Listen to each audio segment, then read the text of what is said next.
Driving charges can arise in circumstances where a person is caught driving on a highway or a road, in circumstances where they're either disqualified or suspended from doing so. There can be a difference in the seriousness when a person is caught driving disqualified after having been disqualified by a court, as opposed to being caught driving suspended from VicRoads because of demerit points. And that's because when you're caught disqualified after a court has disqualified you, you're disobeying a court order. The police need to prove that you were driving on a highway or a road and that you were either disqualified or suspended. The defences for driving disqualified or driving suspended are either a factual dispute as to whether or not you were in fact disqualified or suspended, but more commonly it's whether or not you had an honest and reasonable belief that you were able to drive. I had a client who was charged with driving whilst disqualified, and he was disqualified by the court for 8 years in 2005 following a drink driving offence.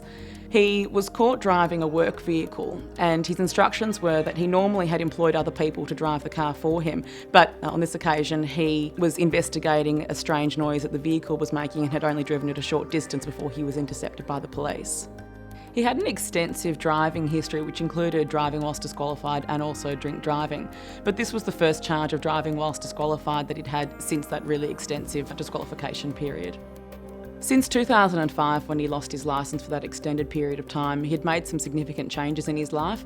He'd been working as a lifeguard for 20 years and he'd stopped working in that field. He'd started working with special needs children, he'd become a father and had addressed a long-standing alcohol problem. I was able to persuade the magistrate not to impose an immediate jail term.